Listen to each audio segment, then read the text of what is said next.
The Adventures of Sam Spade, Detective.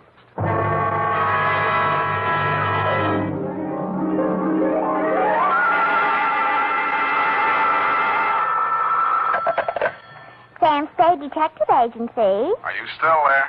I believe that interpolation is hardly rhetorical, Mr. Spade. To what have you been up, if you'll pardon the expression? And has that girl regained her facilities? I wouldn't know, but her faculties are as good as ever, if you'll pardon the expression. Mr. Spade, sometimes I think you're a regular philanthropist. Don't you mean philanderer? How much money did you make out of that case? Well, I broke even anyway. That's what I mean. You're a philanthropist. Well, you know best, Bernadine. By the way, was that man really murdered with the buzzsaw, or was that just publicity? He really was, Bernadine. Why? There just happened to be one lying around. Oh, I don't mean that. Why was he killed? For the wheel of life. Oh, You're not going to ask what that is? some curio, no doubt. Listen, Bernadine, the wheel of life is, oh, well. I suppose I don't have to tell you to stay where you are. Just sit quietly with your book in your hand, and I'll be right down to dictate my report on the wheel of life caper.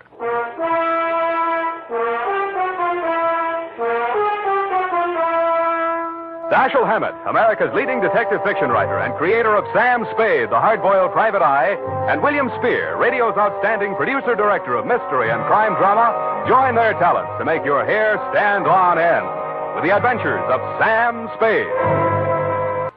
And now, with Howard Duff starring as Spade, the greatest private detective of them all, in the Adventures of Sam Spade.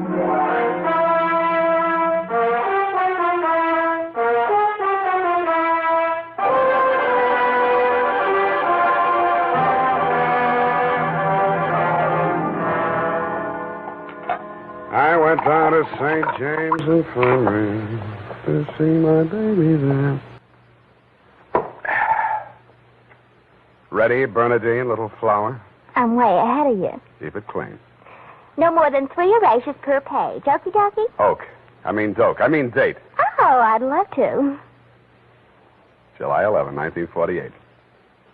To Detective Lieutenant Dundee, Homicide Detail, San Francisco Police. Subject, the wheel of life caper. Now, don't go away, Bernadine.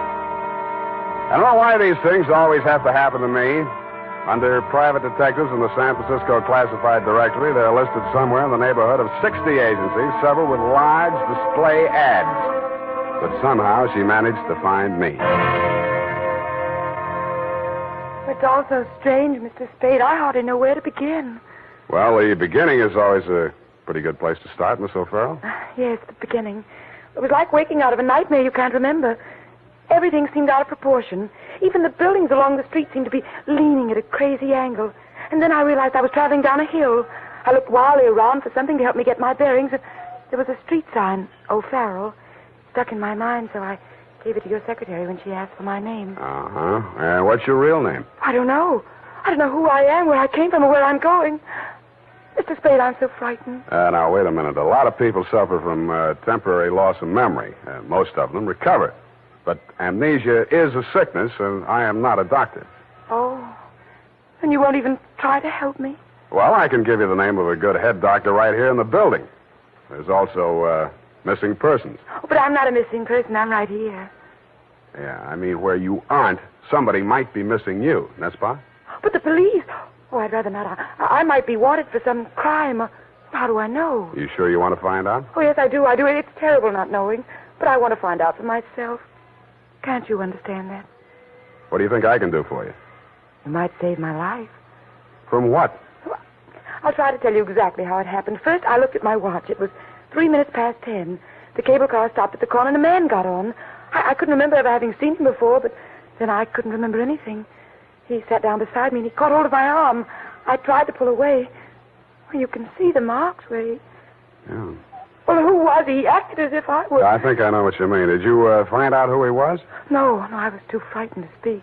What did he say? He sort of growled it out of the side of his mouth, but it sounded as if he said, Lathrop wants to see you. Mm-hmm. You remember anybody named Lathrop? I can't remember anything before 3 minutes past 10 this morning. Well, let's go on with since then. The guy grabbed you, said somebody named Lathrop wanted to see you, and then what?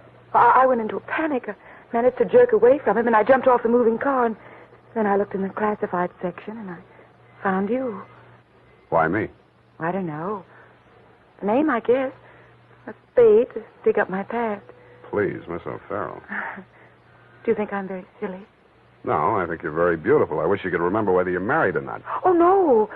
Well, at least I have no wedding ring. What have you got? I mean, besides what's visible. Well, I couldn't find much of anything. I went over my clothing. There don't seem to be any marks of any kind. Oh. Well, you got any money? A little over $300. Let's have it. The purse, too. All right. Lipstick, aspirin, bobby pins, Kleenex. Nothing here. They couldn't have been bought in any drugstore. Powder. Hey, what kind of powder is this? Then there was this in my coat pocket. Match folder. Sailor's Rest Bar, Hotel Calcutta, 1100 Embarcadero. Little number written inside.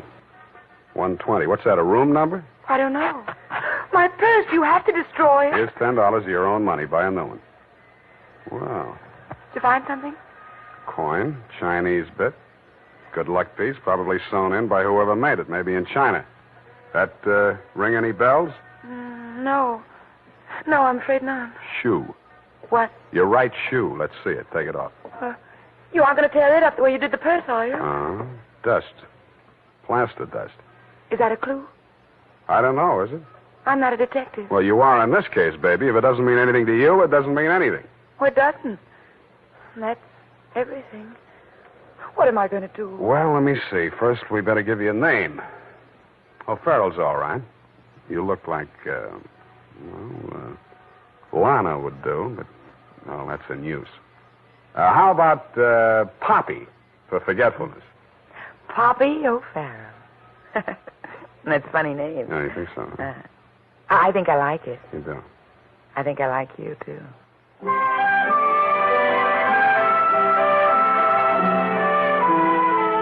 I liked her, too. There may have been blanks in her brain, but the rest of it figured. In the elevator, I started adding it up, and by the time we reached the street floor, it came to quite a tidy sum.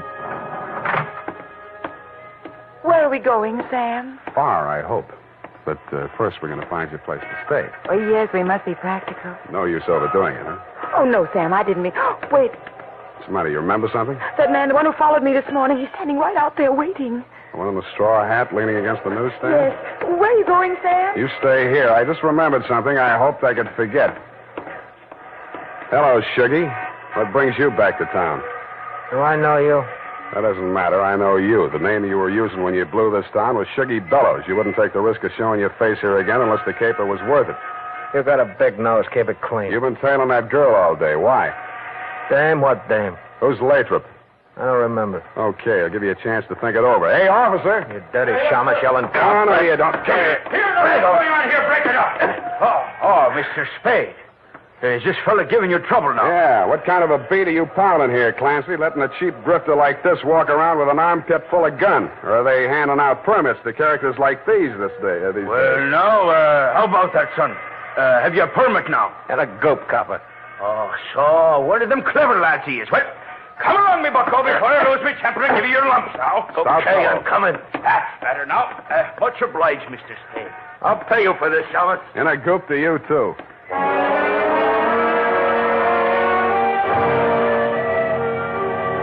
I was sure he would, but I was also sure that I wouldn't have to worry about him for the rest of the night. I checked Poppy O'Farrell in at the Belvedere, locked her in her room, and told Tiny Stover, the house dick, to keep an eye on her. When I left him, he was, and he seemed to be enjoying his work. Then I headed for the Embarcadero.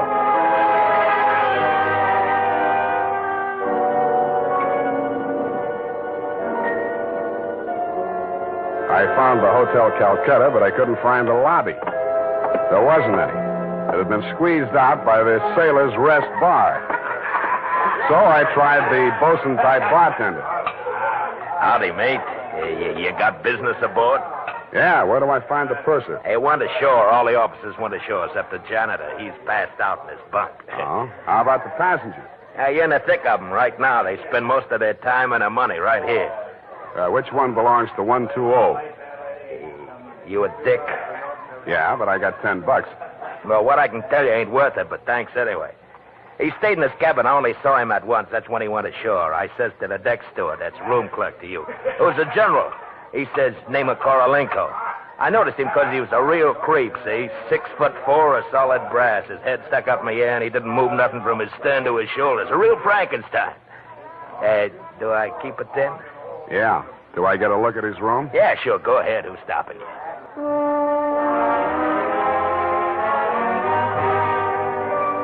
So I went.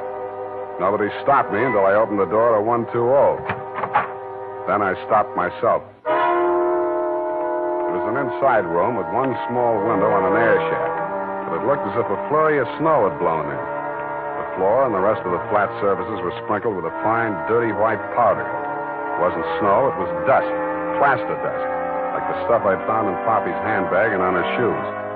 I shook the place down, not expecting to find anything. I didn't until I opened the wardrobe.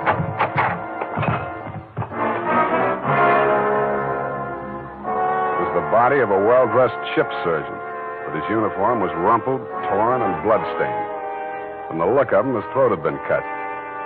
I wondered if Poppy would be able to jog her memory that far back. When I found the murder weapon, I hoped she couldn't. I really did. It was not a knife. It was not even a razor. It was an electric buzzsaw. That tore it.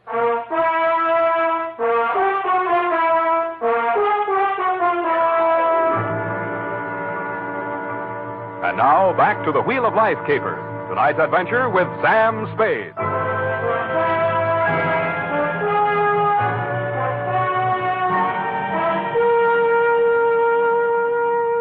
Times being what they are, I could use a little publicity. And so could you, Lieutenant Dundee, what with the elections coming up and you with no promotion all these years. This one time, I got it instead of you and wished I hadn't. The morning papers called it the Buzzsaw murder and went on shamelessly from there. Horror killing related by Private Eye. Stan Slade, ex-Pinkerton man, mum on mystery woman. Elderly sleuth, dodges photographers, denies hotel visit, was in bed with Apple and good book, says Peeper. There wasn't a word of truth in it, mainly because nobody could get at the facts. I wasted most of the day down at headquarters trying to find out what name Shuggy Bellows had been booked under. Then I dropped in at the Belvedere. Poppy had checked out. I decided to get back to my office and drink poison. I hardly got the desk drawer open when a sobering influence walked in. It was a Mr. 6'4" of solid brass. The Frankenstein who had been described to me by the bartender as the occupant of room 120. Excuse me. I am Korlienko. Please, I shall sit down. I am so heavy. Make yourself at home. Oh. Mr. Spade. Slade. Excuse me. I am so heavy. I am Korlienko. So you told me. I am really Spade myself. So, why are she hiding from me? Who? That girl, Miss Paget.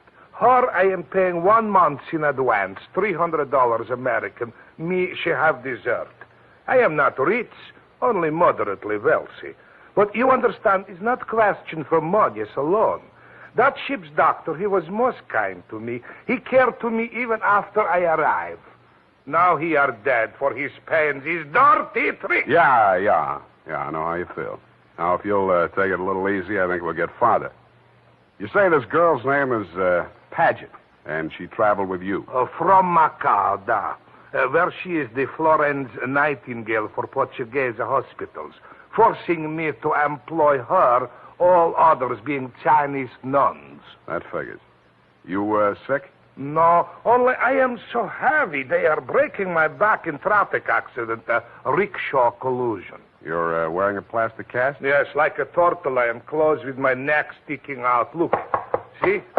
Now it is better as before. The ship's doctor trimmed the rough edges with buzzsaw. Buzz, buzz, buzz, I can walk. But it's like suit from armor, for which I alive. Look.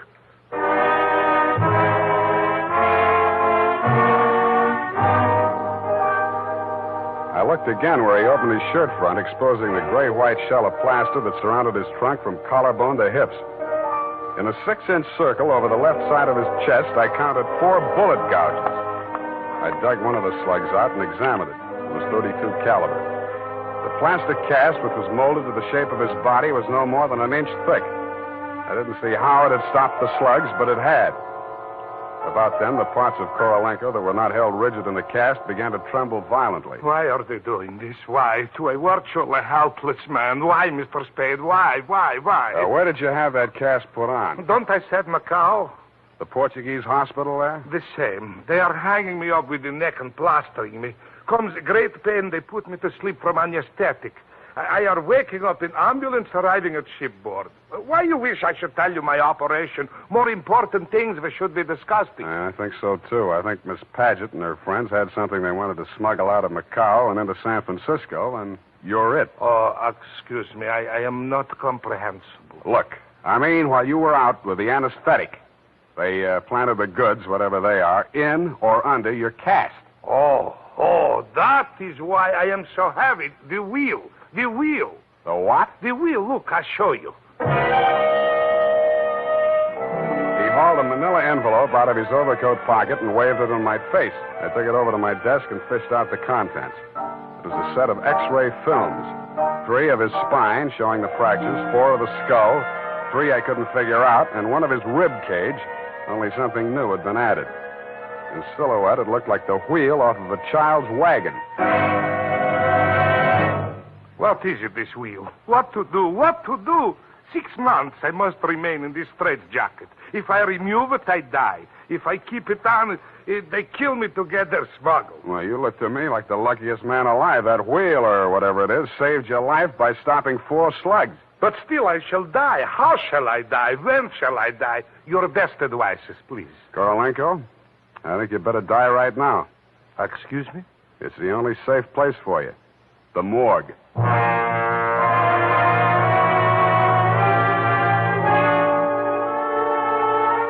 I called my friend Maxie the morgue man, gave him pitch number 137596. He agreed to play along. An hour later, I stood on the curb, head bowed, hat in hand, as the morgue wagon drove away into the gathering mist. Straight facing the way, What do you want, Shuggy? I want to blast this gun straight through you, and I will if you give me any excuse at all. You sound like you mean that, Shuggy. You're getting smart, Shamus. I get going. Where to? Mr. Lathrop wants to see you.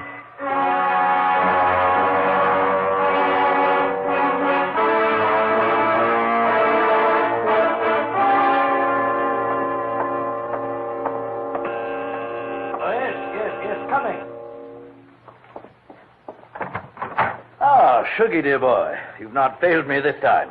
This will be the fabled Mr. Spade, eh? Come in.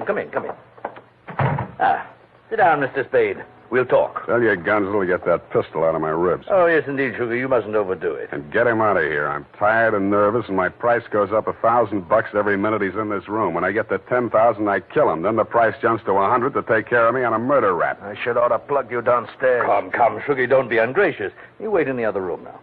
Okay, it's your party. I'll get mine later. Oh, dear. His bite's much worse than his bark, Mr. Spade. Don't start boring me so early in the evening. I came here to talk about the wheel.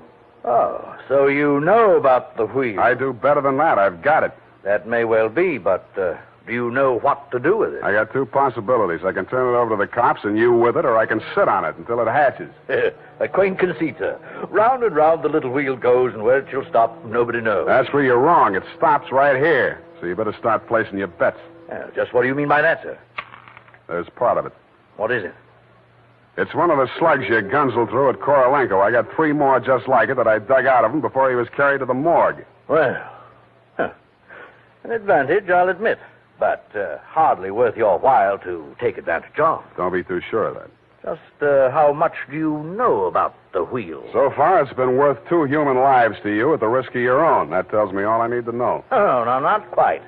Men have been killed in holdups for a few paltry sovereigns, but the wheel is a horse of another color. Let's not change wheel horses in midstream, Mr. Lathrop. Yes. You must understand that the wheel has no absolute definitive value. Monetarily speaking, the British Museum might pay close on to £5,000, hot as it is, for the privilege of returning it. Occidentals aren't the puka sahibs that they once were in the Orient. The theft of the wheel, if countenanced by the Western powers, would have most grave consequences. Most grave. Are you attending, sir? Wake me up when you get to the point. The point, sir, is this. That little wheel of gold, is the wheel of life. which the Buddha himself is said to have received into his hands from paradise. Now, given such a relic, a few old Buddhist monks can set up a shrine which, even in the most miserable surroundings, can attract enough pilgrims to outgross Radio City, Madison Square Garden, and Miami Beach in season. To say nothing of Hialeah. Yes, quite. In short, we propose to act as booking agents for the wheel on a royalty basis with a percentage of the house. Mm-hmm. Why did you bring it to San Francisco? But, oh, gad, sir, were we to bargain in the Orient, we should be hacked to pieces in our beds.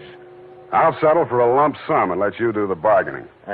And your price, sir? We can talk money later. First, I got to give the cops somebody for the doctor's murder and for Korolenko. Uh-huh. Well, that ought not to be too difficult. When may I expect delivery? I'll check on it. I went out to St. James Infirmary. City morgue. Maxie, Sam Spade. Yeah, Sammy. Deal's okay. Send it up. The address is... Sam, wait. Yeah? Sam, he ain't here no more. What happened? Somebody claimed him. A girl. Said she's his daughter. What did he do? Went on playing dead like you told him to. Maxie, where did she send him? Avalon Mortuary, corner of Lynch and Haight. Okay, by the way... Yeah, Sammy? Maxie, put some clean sheets in that morgue wagon, size 16. I may be your next passenger.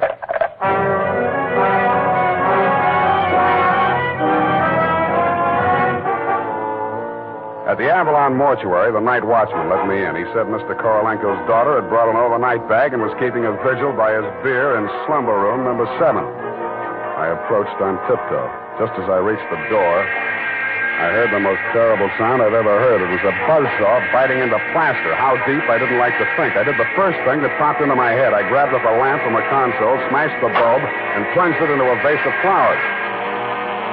As luck would have it, slumber room number 7 was on the same fuse box. As luck would not have it, I was facing a desperate woman in the dark.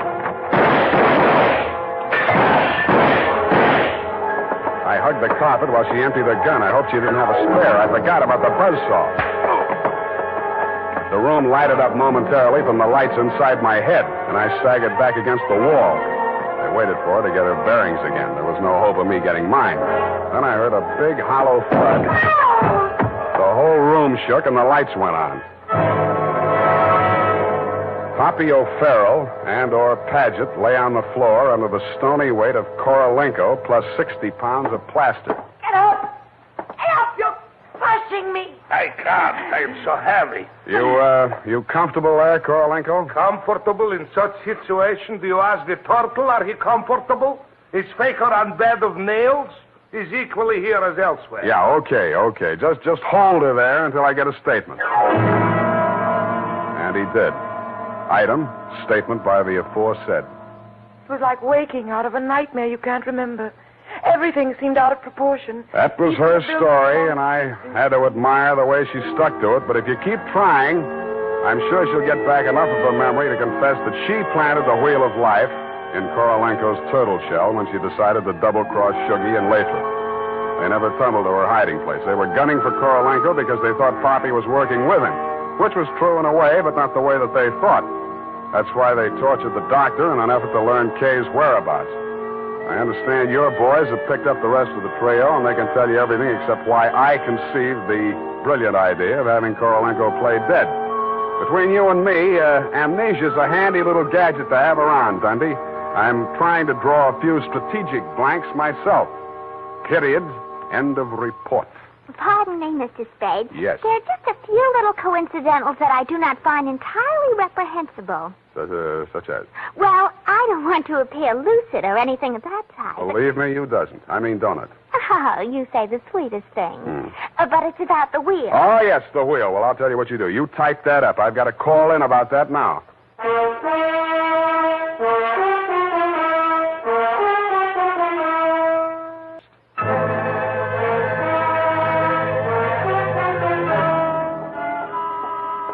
Did you ascertain the lowdown on the wheel of life? I certainly didn't. No, we won't know about that for 6 months. Because definitively, I mean definitely, that plaster cast has to stay on him. Doctor's orders, you know. Oh, but I won't be here 6 months from now. You can say that again. But I won't be here 6 months from now. Stop repeating yourself. But you just said you can say that again. Yeah, mm-hmm. Just as distinctly as if I was sitting here. Uh-huh, that's what I like about you, Bernadine. A woman of distinction, that's what you are. Well, if you want to take me dancing, why don't you just say so? Bernadine. It's leap year, and I always say discrimination is the better part of value. You are absolutely corrupt. Well, I'm glad I'm right about something. Good night, Mr. Spade. Good night, and I'll say if it kills me, sweetheart.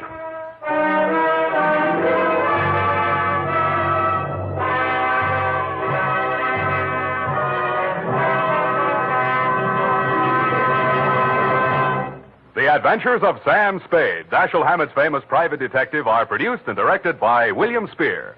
Sam Spade is played by Howard Duff.